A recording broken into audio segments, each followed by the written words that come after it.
Welcome to This Magical Life, where through heartfelt conversations, soul lifting meditations, and inspiring stories, we explore what it means to live a life that truly nourishes the heart and soul.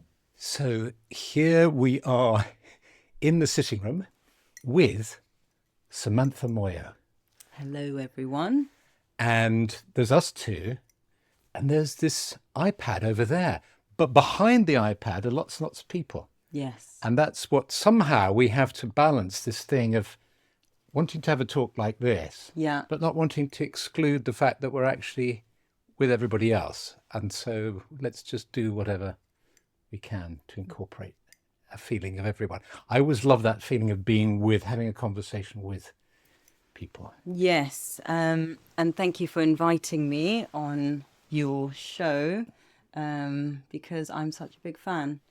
It's a pleasure. Yeah. Well, I'm a big fan of you. Yeah. It's a pleasure to have you here, and you have completely derailed my afternoon. I have to say. Do you know why? Why? Because you sent me your book at around lunchtime. Oh, I am sorry. That's You very Samantha Moyo, I must say. you sent me your book, and I thought I'll just have a peep.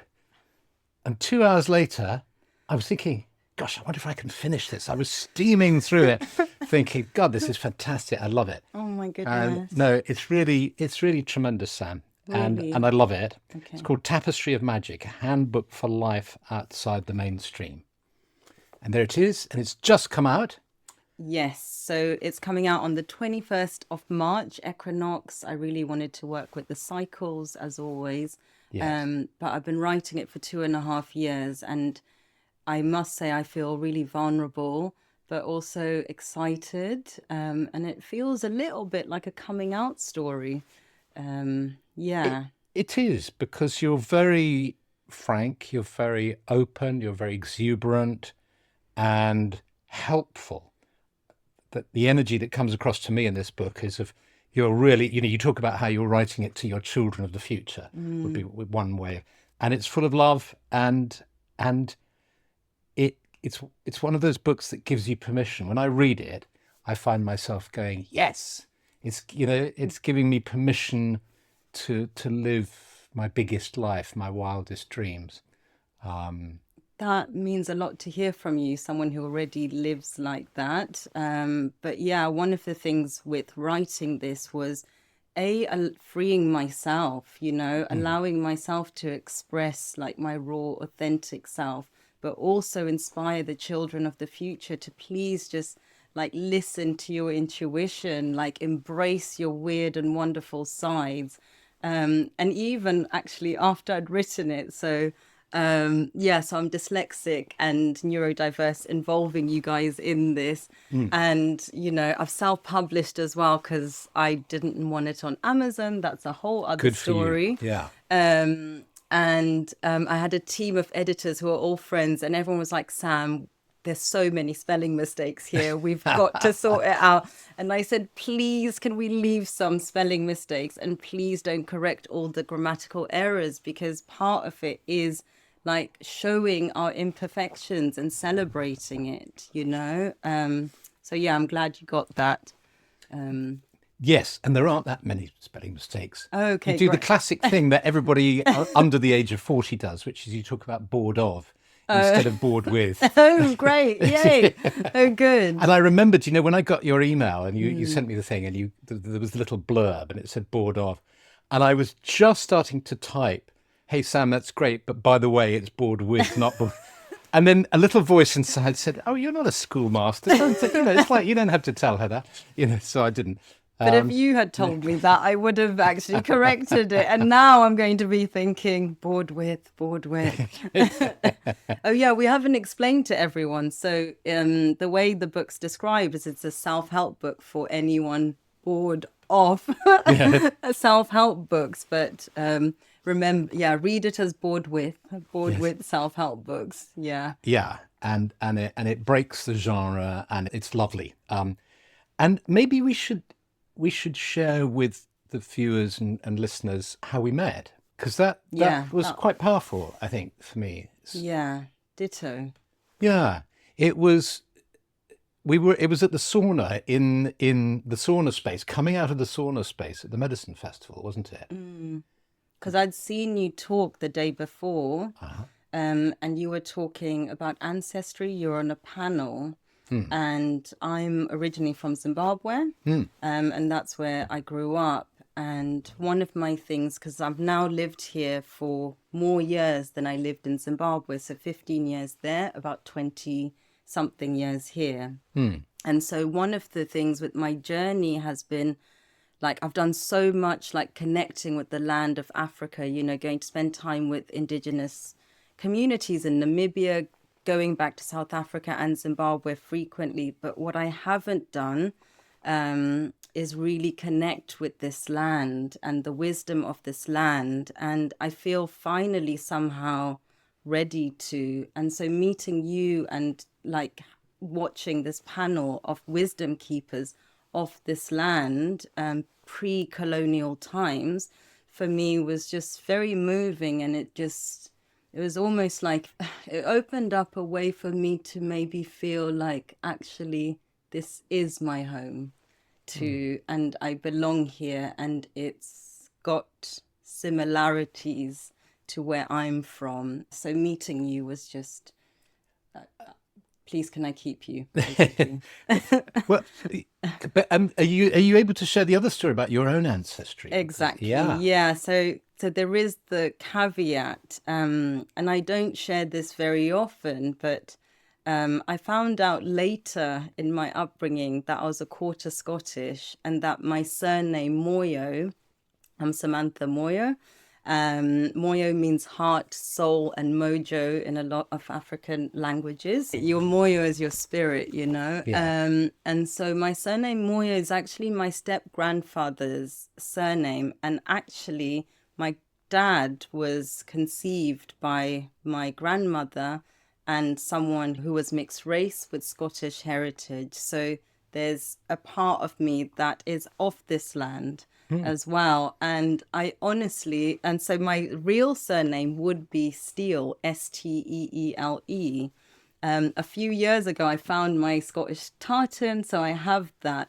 I just haven't known how to begin the journey of discovering this part of myself and connecting with the land and the stories, and then how that comes together with my Zulu, Xhosa, because my mum's South African, and my Shona and Ndebele, which is Zimbabwean, my dad's side as well. So yeah, I'm interested in this land, in this wisdom, and actually starting to know a bit more, because I don't have my grandpa and that lineage around to share anything. Isn't it interesting how we have to sort of, I think that we have to hold a kind of dual position in relationship to blood and ancestry. On the one hand, to feel proud of it and to sense it as a sort of source of inspiration and even teaching for us and so on, an identity. And yet also to recognize that we're all children of the divine, and we're all aspects of the one, and that racism has been such a kind of scourge of humanity, and that we need to go beyond identifications with simply blood, as it were. The milk line, when you told me about the milk line and what a milk line was, that was also something that helped shift things for me.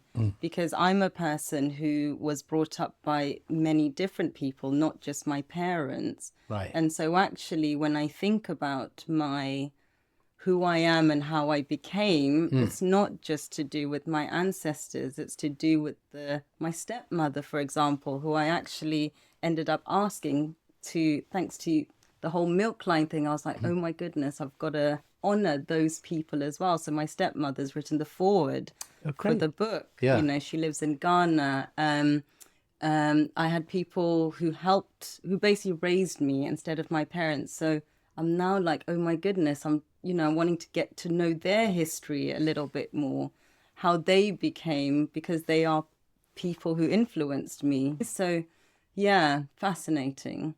Yeah. Do you want to tell people what a milk line About the is? milk line in case you don't know of Yeah. it? Yes, in the sort of in the old days, wet nursing was very common, and all over the world, actually.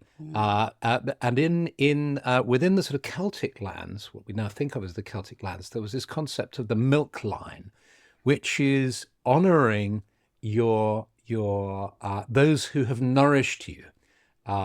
Starting off from originally the wet nurse, but broadening it out to so that now the way we understand, we work with it in modern Druidry, for instance, is that you sense whoever has nourished you, whether that be spiritual teachers, significant others. When I went to school, each of the schools I went to, there was kind of one or two really amazing teachers who helped me to grow and change and all the rest of it. And so they become part of your lineage. So my Druid teacher, Newen, for instance, is in my milk line, even though he's not genetically related to me. And that's an incredibly empowering and liberating idea, particularly for people who don't know what their bloodline is, or perhaps has real problems with them because of issues that occurred with them in their childhood and so on. So it's a really empowering idea. Yeah, I found it very empowering, especially because I am that annoying person who still gets in touch with my headmaster from school, Mr. Durrant, and it's like, hi, Mr. Durrant, how are you doing? And he's like, oh, it's you again. And I'm like, send me photos. He's like, I'm a bit tired, you know. And I'm like, go on, send me some photos. I still keep in touch with my high school teachers from here, Zimbabwe. I've just always been that person who appreciates these people who've just nurtured me along the way, you know? That's lovely. And that's exactly it. That's, you know, and what I love about these kind of teachings is when you hear about them, they're sort of, they just feel right. And they're kind of natural. They don't belong to any one tradition. The idea of the milk line and the bloodline, for instance, it's kind of obvious at one level. It's just that nobody's really articulated it clearly before, perhaps. So that's really good. And I got about halfway through your book this afternoon, and I highlighted lots of excerpts.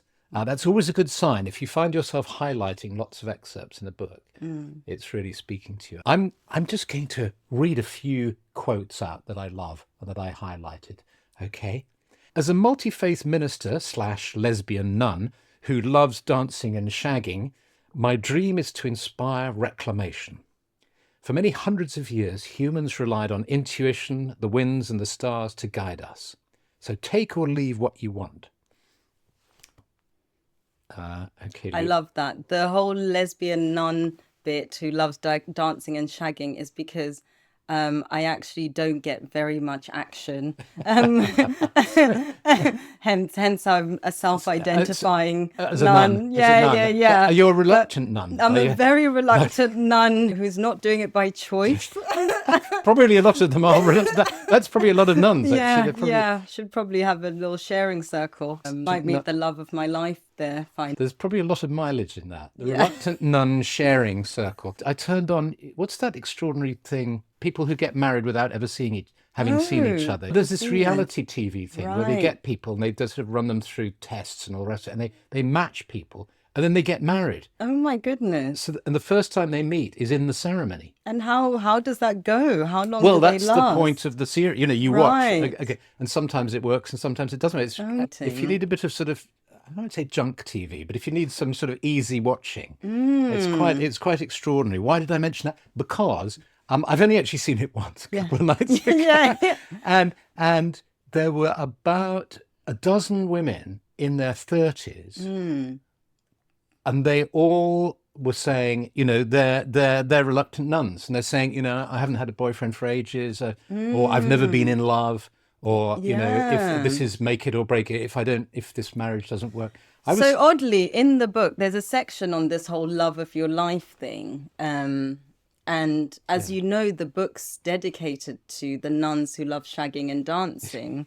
And I think that there's something with our generation where actually, because we're in this Aquarian age and everything, we've had to spend a bit more time getting to know ourselves, wake up, do a lot of inner work.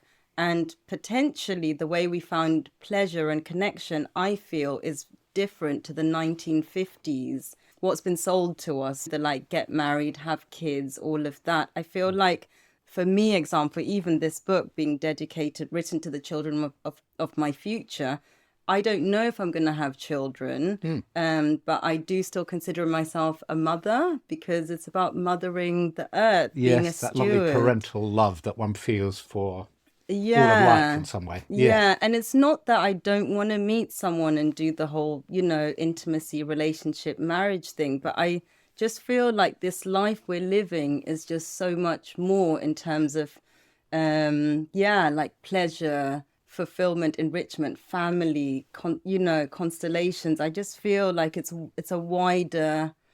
A much wider frame. I'll tell you, I mean, for me, the last few years has been very interesting because of the work that I've been invited to do that I hadn't planned at all. But I found myself in this world of psychedelic therapy and so on. And so I've, at the age of 73 now, I'm interacting with lots of people in their 30s and 40s. So it's sort of, the other Yes. as well as, I mean, my kids are that age too. Yeah. And one of the things that strike me is their maturity, their kind of, but it's as if I feel I had to, and I think people of my generation, we had to wade through decades of reading spiritual texts, trying things, of sort of sorting the wheat from the chaff. And you guys have arrived and you seem to have access to it. I don't know whether our previous generations have done the work or whether it's a question of a sort of acceleration of human consciousness collectively. But people of your generation seem kind of switched on and seem to have got it, is one way. Do you think that's, or am I seeing that through a very particular lens just because of the people I've met? I feel like there has been an acceleration, especially in the last sort of like 5-10 years, and especially like post-COVID with all the introspection and time we had, and a lot of us like realizing there was more to life than just our careers. So I think there's been a deep dive by our generation, and also the rise of like YouTube videos and all these podcasts as well. We just have more access to this information, whereas I think post the witches being burnt and colonialism, it was all tucked away. Now I'm seeing kind of YouTube clips of, I mean, women who look 16, but they're probably not. They're probably, I don't know, 20, 25, sort of doing stuff that sort of Anthony Robbins, the sort of self-help guru, was doing, talking about sort of motivate, they're in their bedrooms or something like that. They've got sort of 1 million hits on YouTube or something like that.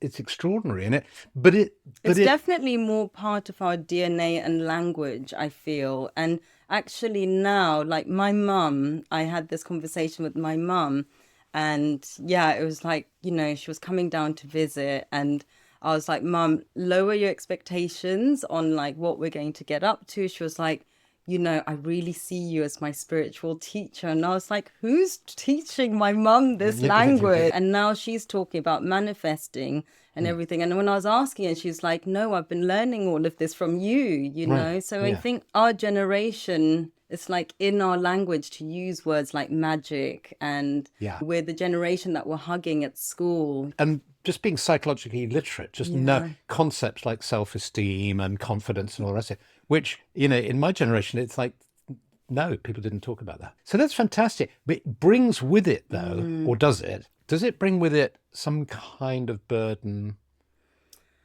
I feel, and I think hence the self-help book for anyone bored of self-help book. I felt like there was a lot of pressure maybe that I put on myself to become enlightened and woke. And I'm in a much better space now where I'm realizing that being enlightened and woke isn't about perfectionism. It's actually about accepting the ups and downs of life, the messiness, and it's just not this big glowing highlight that I think we were all kind of chasing. And that feels good as well, especially with all the things going on with the world. It's like understanding that, okay, our world's like, as much as we're visioning this new age, this new way of being, this new world, there's a chance that things that we're not so into are also going to be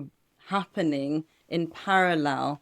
And I feel that a lot of all this work that we're doing is about holding both. So holding the light and the dark externally and internally. And that's where I'm kind of getting to. It's just like, yeah, before when I started, I thought it was going to be like joy all the time and happiness and all of that. And actually, it's like, oh, sometimes some days are boring. And yeah, Absolutely. And also I think, we are in troubling times with all the things that we see going on in the world, and in Ukraine, in America, in Sudan, in you name it, everywhere, yeah, and Congo. a lot of suffering and difficulty.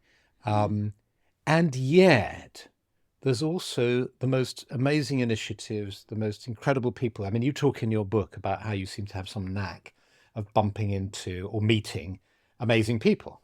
And it's almost like the law of resonance, isn't it? I find myself meeting amazing people all the time. It's just extraordinary. I mean, just this week, on Monday, a medicine woman from the Amazon came here and we had a lovely talk. And she was such a warm soul, lovely. And then 2 days later, I was with two Hindu friends who came over who wanted to talk, who'd come over from India, and they were speaking, and you're here. And as you know, there are all sorts of incredible people doing incredible things. When you left Zimbabwe, there's so many things we could talk about because the Yes. book is full of these wonderful, I love the story. I'm going to have to deal with all the things that I've written in this book, sharing my life. But basically, I'd gone to Bali, and it was after I'd sold Morning Gloryville. And honestly, I was so tired. I was tired after building a movement for like 4 or 5 years, and all the press and all the We'll talk about noise. that after this story. I was so shattered. No one will ever know how bringing joy to the world It's so is exhausting. so exhausting.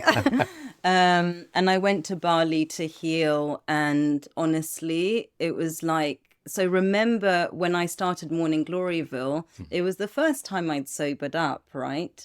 I'd been partying all throughout from the age of like 16, 17, all through my 20s, and then started this thing that became a global Which we've got to talk about now. which we will. Yes, yes. Well, Which, let's talk about it now because oh, I think to give it okay. context, Okay. Morning Glory, that you'd been partying for 10 years or whatever it is. Yeah. And then you had this brilliant idea, which was to Start an early morning sober rave at 6 in the morning on Wednesdays. And yeah, it was me and a friend. And yeah, our first event was at Village Underground in London, a 700 capacity club.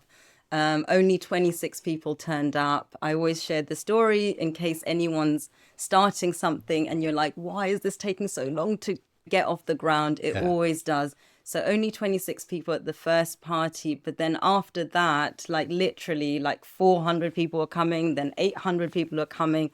Then suddenly people were flying from all over the world to rave their way into the day. rave their way into the day, turning up at a venue at 6 in the morning on a Wednesday. sober, so that they could then have a good old dance for a few Full hours. on rave. We had Full on. like massive DJs like Basement Jaxx, Fatboy Slim, Rob the Bank. You know, we had all these incredible artists coming, and people would come, get all fancy dressed up. We had superfood smoothies, there were theatrics and all that. And we would just dance, sweat, sweat, sweat. And everyone would just go to work feeling amazing. And it took the world by storm. You know, next thing we knew, we're in 23 cities around the world. And it was the first time I sobered up, you know. You sobered up for that. Yeah. And how long did you run that for? So it's like 4 or 5 years, and then sold it, exited, then went to Bali, and I was shattered. It wasn't the most sexiest exit. So it wasn't like a big, like multi-million-pound exits as you have. So that was hard as well. And when I went to Bali, I was like, opening my heart and doing all this work. But what I didn't realize is I was also unraveling. Like I was actually, for the first time, not just still sober and things, but it was the first time I was feeling my feelings. And experiencing the things I'd pushed down from my alcohol and drug taking years. Because obviously Morning Gloryville, that was great, and that journey, but I was always busy, right? So I didn't have any time to start listening To your heart. And and realizing. And so whilst I was in Bali, I had this very scary, actually, experience. I'd never had it before. I'm quite a sensitive person where I was in a workshop doing some like healing work of some sort, and I started experiencing things that had happened to me when I was younger in my childhood. And it was the first time I'd had any sort of shamanic experience, so to speak. And I said to some friends, I think I need to go to a hospital of some sort, because Yeah, because you were really... I was like, I feel like I need to go to like a mental hospital or something. And yeah, that was hard. So I went, some friends took me. I sort of ended up being put in the wrong place. And yeah, because what was so interesting, and what's so interesting about the mind, is how quickly it can come back as well. And I think that's the first time I realized that. So as soon as I'd sort of, I think the freaking out made it worse, but then as soon as I recentered and I was like, oh, I'm not supposed to be here. Get your friends to come visit. So, came, sister and everything, and then managed to move me into, a better environment. And then within 5 days of me like doing like full on yoga, and this is it. This is really, honestly, it was also one of the first times I learned the power of the human spirit, but also the power of all these things that we learned. Like, it was really like waking up, like doing meditation, doing some yoga, doing something, literally everything I'd learned that overrode the medication that they were giving me, and then gave me the strength to prove that I was actually fine to leave. And I just thought that was fascinating. And then after I got out, I literally just did like Kundalini yoga with a teacher every single day. And again, it was almost like I'd come out and then upgraded. Right. So Yes. I often say to people, when you're going through your worst and these things happen, like if you can just look at it from a sort of spiritual awakening space, but also engage in all those things that you've learned. I remember one of my clients I was working with, he was like, you've actually come out. How is this? You're actually better than you were before, So that's the experience I talk about. Although I do need to check what I did right, because I've forgotten a lot of the book, because it's like the process of writing this book was very much stream of consciousness. It has that energy in it, which is great. It carries you along on a current. That was my experience of reading the book. I mean, this afternoon, is that, and if you hadn't turned up for us to make this interview, I would have carried on reading it through till the evening. So that's, for a writer, I think that's half the battle, isn't it? You want people to pick up your book and to keep reading. You don't want them to put okay, I'll read that later.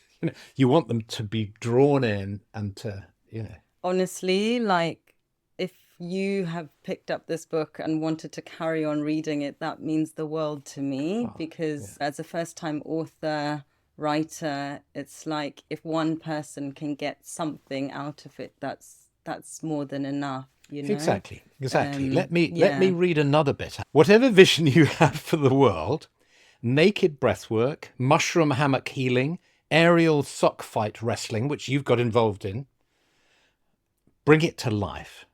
The world needs creativity, playfulness, and as much ridiculous beauty to match the devastating political system or cycle that messes with Schumann's resonance. Isn't that interesting, the way Sam here brings in all this kind of encouraging? There's a writer called Sarg who sort of writes things like, eat mangoes naked, just like do what's in your heart and mind and body, and don't feel inhibited. And I think it's always helpful to encourage people, because we're oppressed not only by outside political and economic situations, but we're sort of oppressed by our own shoulds and musts, and you can't do that, you can't think that, that's a bit naughty, I shouldn't say that, that's embarrassing, that makes me feel a bit of a twat, all those endless thoughts that mess with, and you're somebody who is encouraging us to just drop all that. And encouraging myself. And encouraging yourself, because one of the things about writers is that, we're doing it for ourselves as well. Literally, self-therapy. Yeah, exactly. So Schumann's resonance is the vibration, the resonance of the frequency at which the earth beats, basically. So aligning with Schumann's resonance or tuning into that is basically saying to tune in with the vibration, the frequency of our earth, of Gaia. I've got to the bit where you end up being close to the Pope. You have Oh this my God. lovely story. It's a great story. Oh my God. Where Sam just keeps getting this message saying, you've got to meet the Pope, and because you're not into sort of Catholicism particularly, it didn't kind of mean much to you. So you kept kind of pushing the thought away. And then you end up being a meter away from him in a kind of, I won't spoil the story. You have to read the book. I won't spoil the story. That was one of the most, it was probably one of the most random callings I've ever had. I'm also not wanting to spoil the story, but we'll share a little bit. But I had been meditating and just got this message to go see the Pope. And it's so weird when a calling comes to you to do something. Have you had a calling? Yes. That's like, I'm sure you have, but something that you really don't expect. And you're like, why does this keep coming through? Yeah. And because it kept coming through so many times, I was like, fine, I'll email the Pope. And as if, I'll just email the Pope. So I then emailed the Pope. He didn't answer. And they didn't answer, obviously. Yes. But anyway, I decided to listen to the calling and got in touch with a friend who lived in Rome and said, listen, I've had this calling. Will you take me?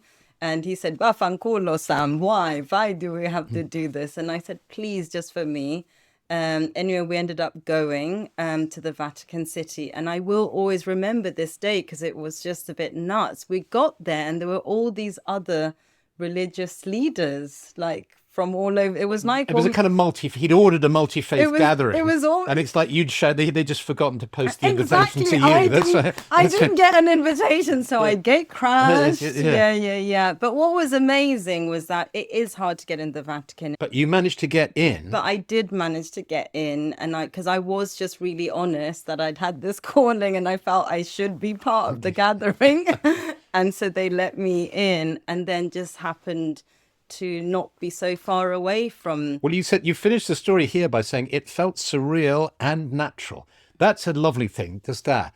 I often find myself in really surreal situations, but it feels completely natural and kind of normal. Yeah. And I can go to one part of my head, as it were, think, this is really surreal. And then another part is this is natural. So it felt surreal and natural. And of all the seats we got, we managed to find ourselves only a meter from Pope Francis.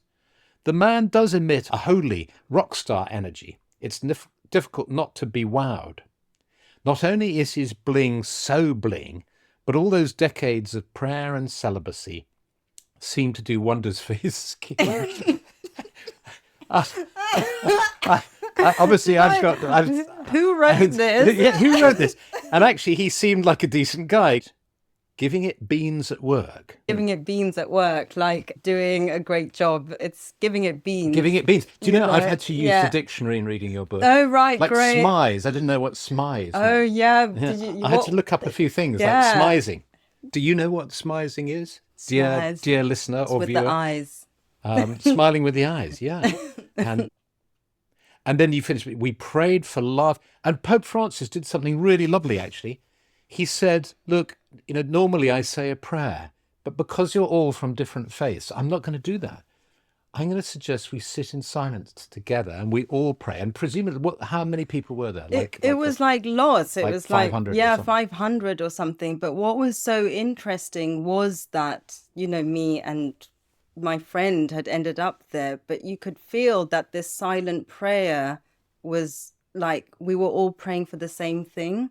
The energy was just everyone was praying for peace and, world peace and happiness. And there was this sense of harmony. And you set up it's that field of consciousness, isn't it? I mean, that's what I find in Tea with a Druid. There's usually about 300 people or something like that, but from around the world. And then by the time it's viewed by other people, it goes up into the thousands. But live at the time, it's about 300 to 500, say. Interesting. And you can feel this, or I and other people say that as well. You can feel this field of peace and harmony and love, connecting everybody together.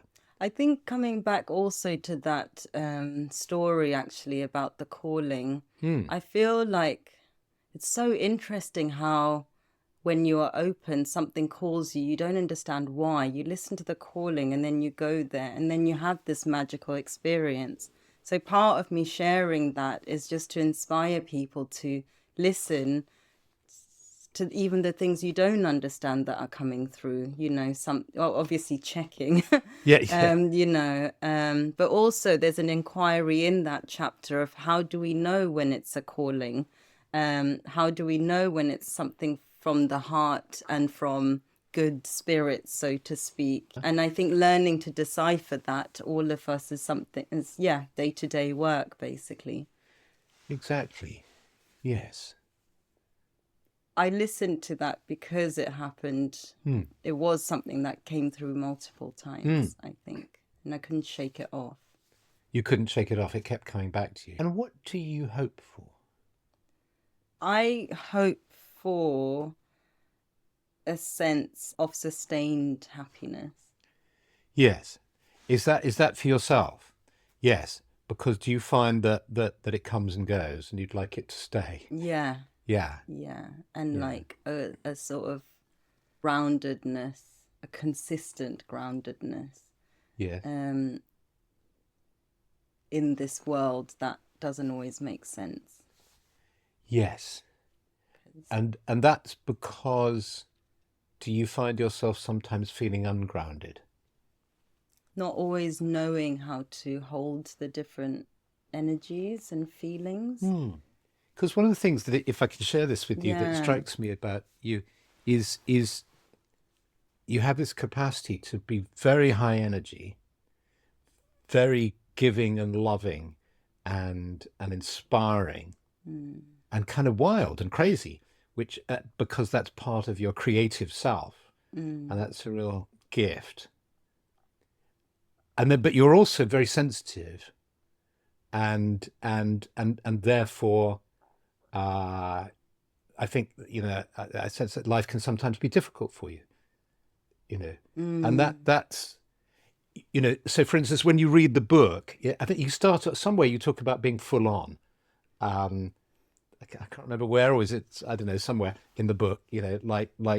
And one might be forgiven from just reading the book without meeting you, thinking, "Wow, she's kind of full on all the time." And then you lie down in bed, and you switch off, go to sleep, or don't go to sleep, and then you're up in the morning, because that's not your life, is it?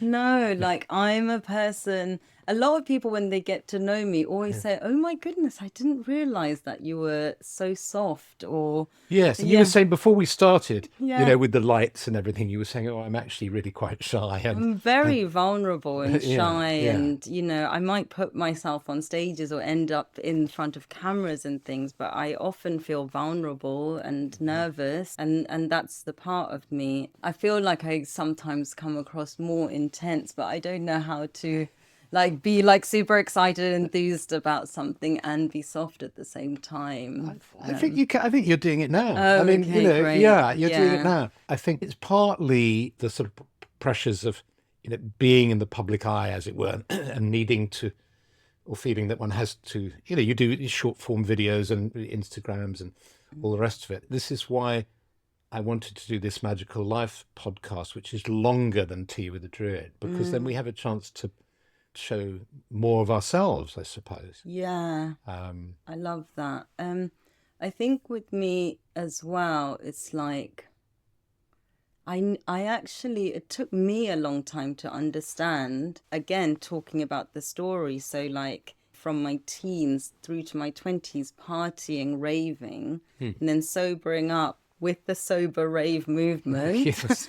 And then suddenly after that starting to realize who I actually am. And who I am is on Monday is my birthday, and I'm getting messages from friends being like, let's do this.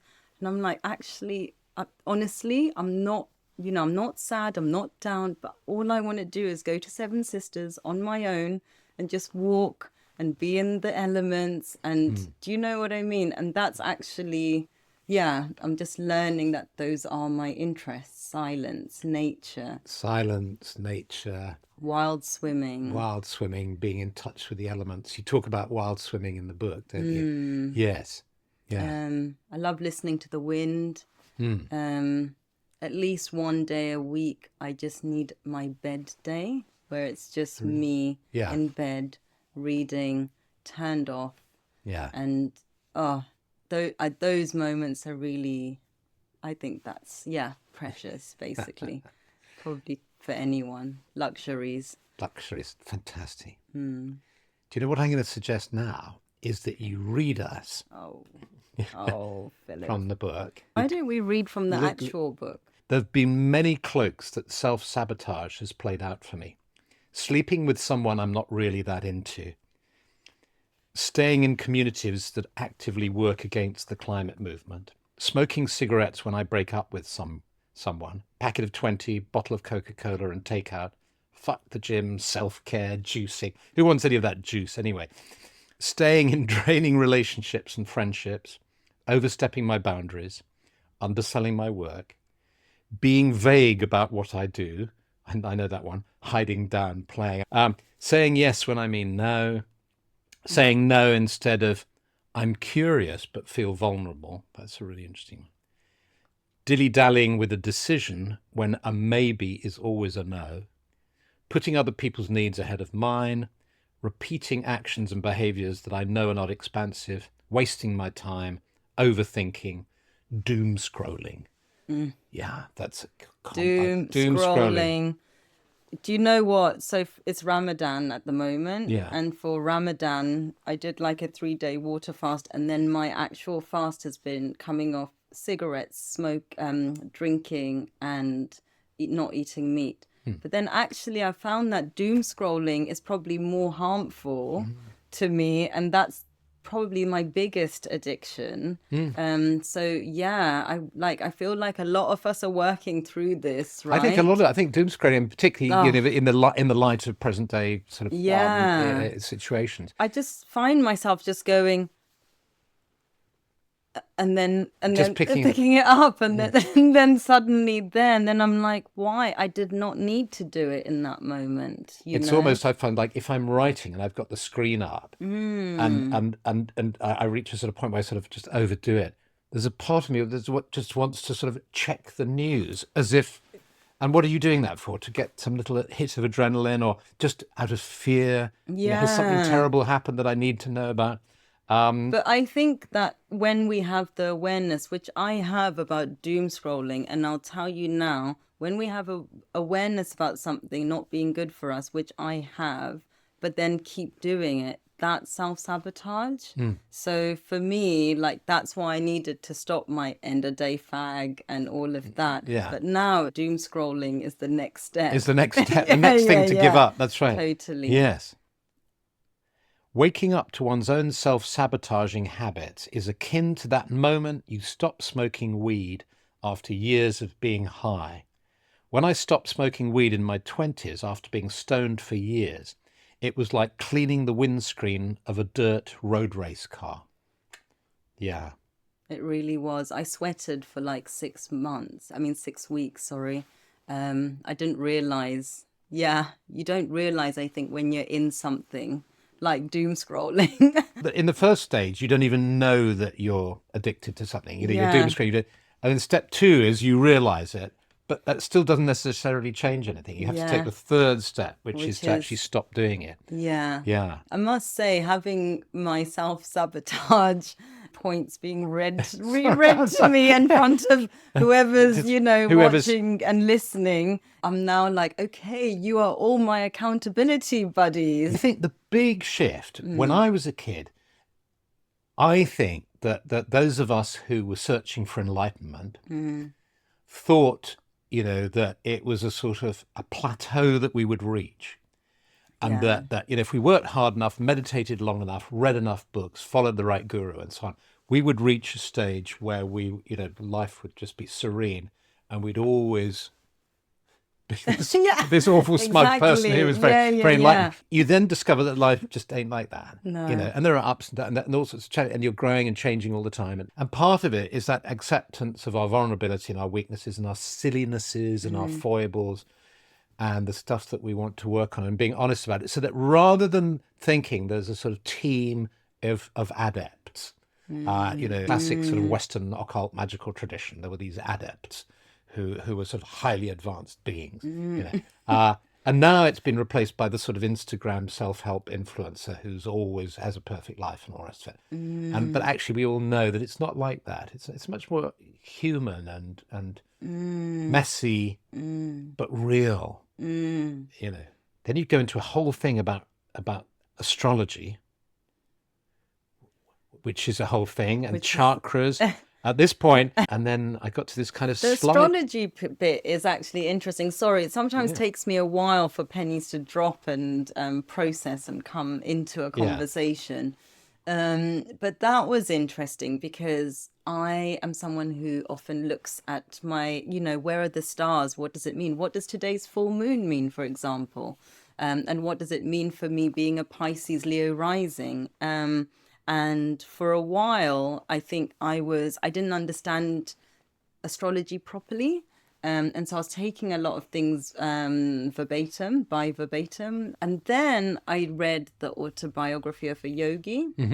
And I thought George Harrison's favorite book. Right. Yeah. And I thought that was a very interesting perspective. And it's not that there's one right or wrong, but in that it was like about how you change the stars. So instead of being ruled by the stars, like we are part of co-creation with them. And so the way to do that apparently is by doing all this inner work, because all our chakras resemble the zodiac, right, linked to the stars. To the stars. So it's like everything in the stars is in our bodies as well. So you do all this work to grow, to shed, to change your karma, and through that you're actually changing the stars and your destiny, because it's reciprocal. Tip is reciprocal, and you're working together rather than, oh, this is what my horoscope says today, therefore.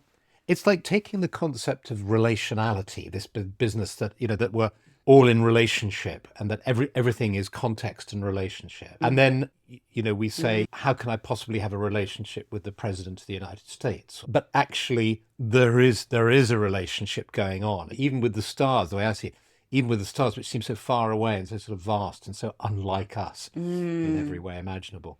And yet the suggestion in that is that there is still a relationship.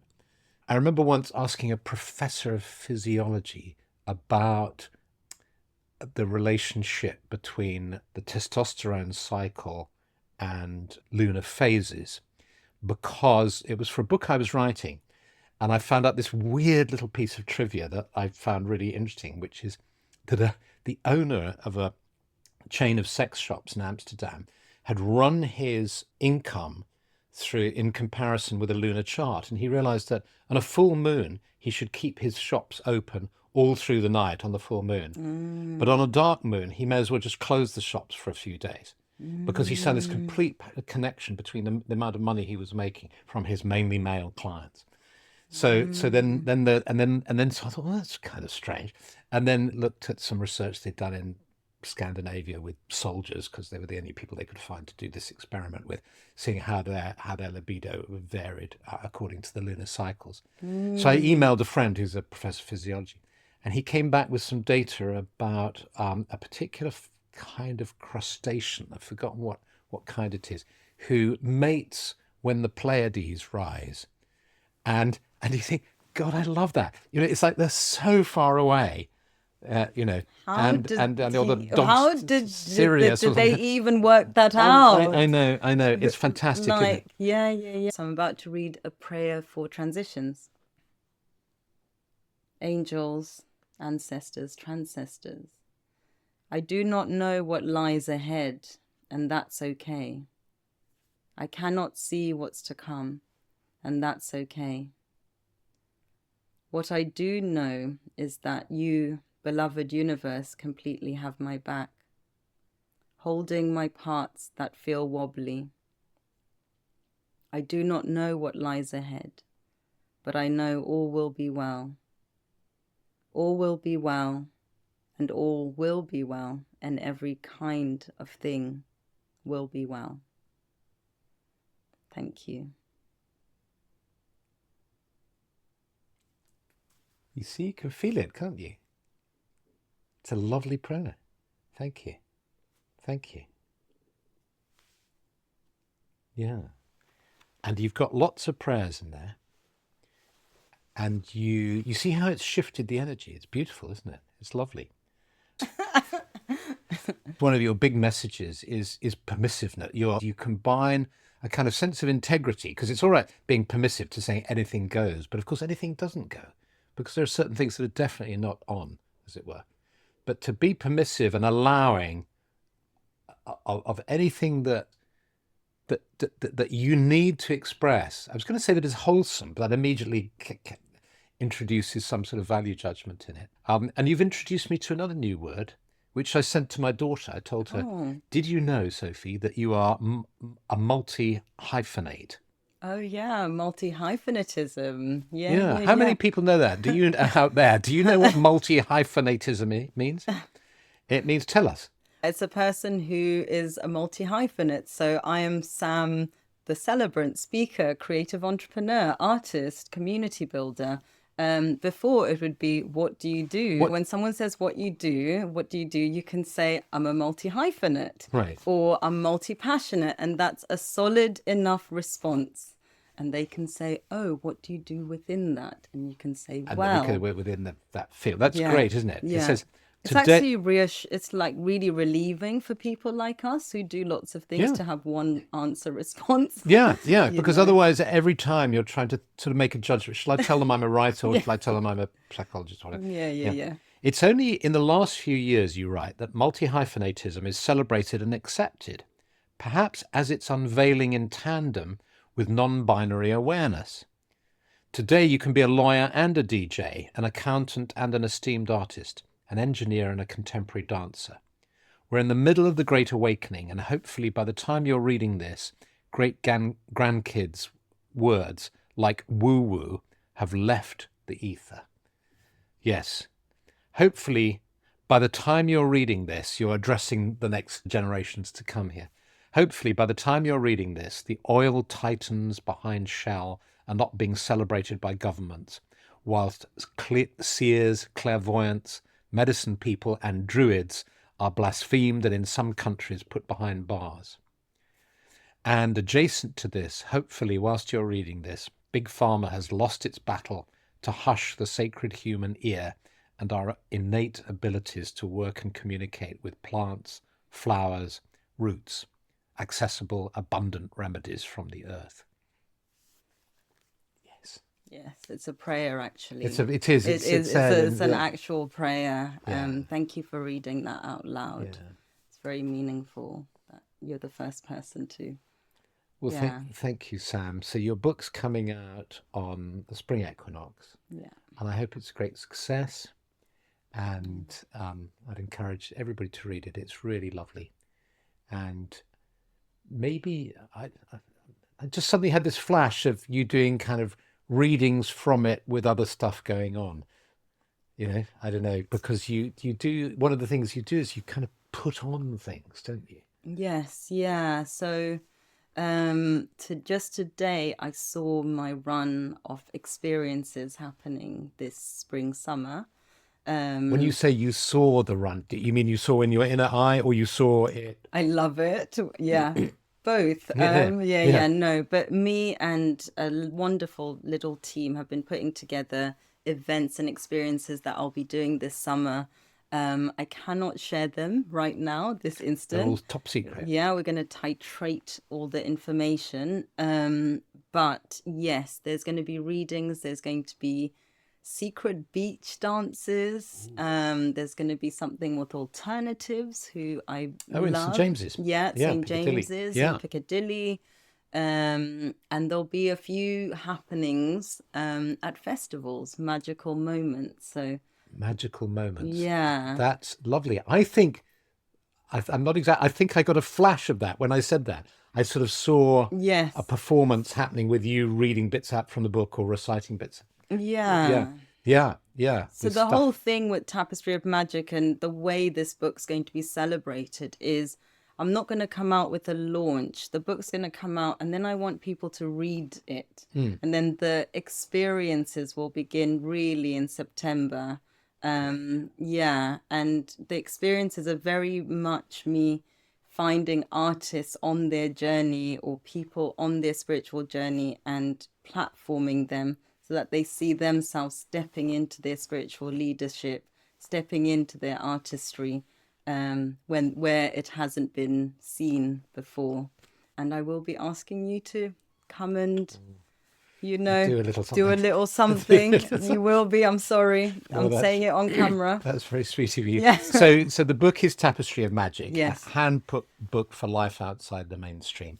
And your website's just your name, isn't it? .com. It is SamanthaMoyo.com, but by the time when the book launches, it has its own website. So tapestryofmagic.com is where you will be able to get the book. And yes, see you there. Thank you so much, Sam. Yeah, thank you. Okay, and thank you Oh, my everybody for goodness. listening. Yeah. Okay. Bye. That's all for this episode of This Magical Life. If you enjoyed it, don't forget to subscribe and share with friends.